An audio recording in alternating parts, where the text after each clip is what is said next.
Muraho neza, amazina yanjye banyita Elistone Kenjikani Fake Mutani Kipke Katikane Kayekani Madi Maestro nkabanje hano ngaho kubabwira ibinyoma bitatu abantu batubeshye bagira ngo ntituzabavumbura.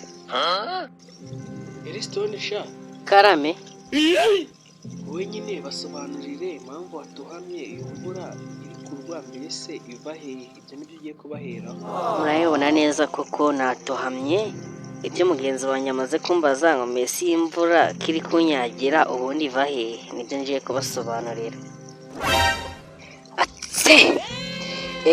Ubushakashatsi bwakozwe muri 2060 turashize none Cyo leta ariko Elistone wasaze, turi muri 2000 ugiye muri 60 ugiye kuvuga ibyahazaza, wavuze igihe turimo mushenze. narebe imana nyine ceceka reka nze nisubireho. Muratwihanganira habaye akabazo muri pikinike. Sorry nako ni muri tekinike. Oya nako nyine nayo nibeshye ku myaka ariko nta kibazo reka dukomeze. Ubushakashatsi bwabaye muri burya mwaka nyine burihangana nawe wibagiwe nakundi turakomeza hano nga bavuze ko iyo mu ijuru ari imvura ituruka. Kandi twebwe abarimu bagiye batwigisha bagiye batubwira ngo imvura ngituruka ku butaka. Nge rero na n'ubu nibazaga iki kibazo kigira gite, ese imvura yagwaga izamuka yagera hejuru igatera ikinyuma ikongera ikamanuka? Nibyo ngiye kubasobanurira. Abantu benshi barakibaza kino kibazo, ese imvura ubundi ituruka hehe?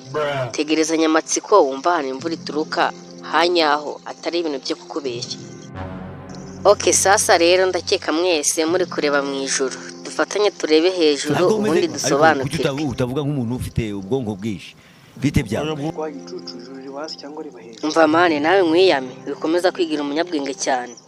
Buri ibintu uri kuvuga nibyo twumvikanye, buranava hano ngaho kaza kabisobanura. Sore mutwihanganire abatekinisiye bacu n'abaswa ariko nta kibazo bigiye gukosoka. Nkuko narindi kubivuga twese turebe hejuru ubundi dusobanukirwe.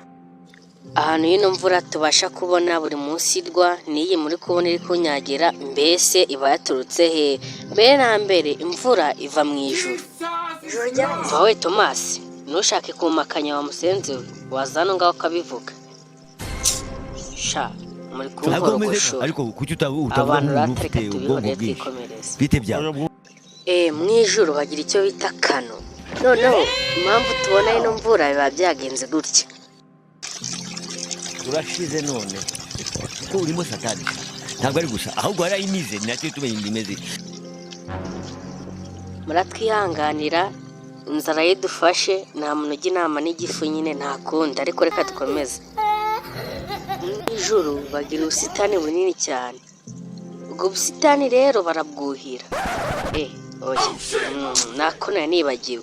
Mu ijuru bagira sima nini cyangwa ahantu ho gukoropa hanini. Iyo bafunguye amakano bagiye gukoropa. Ndabyibagiwe. Agicucu baba bagiye gukoropa ntabwo baba bagiye kuhira. Hajya baba bagiye gukoropa naribi. Nyine urabona igihe ba Petero iyo bari gukora amasuku bari gukoropa muri saro nako muri sare y'amazi iyo bari kuyasohora kubera ko nyine ijuru riri hejuru ahita asandara maze akamanuka tugahita tubona imvura. Reka nizere ko mwese musobanukiwe hano ngaha. Ushaka ubundi busobanuro burenzeho watwandikira muri komenti. Urakoze kumva ino nkuru y'ikinyoma, ibuka gukanda subscribe, like, share na comment kugira ngo ubashe kubona izindi nkuru z'ubwenge nk'izi. Thank you. Urabona kano kantu ukuntu karenze.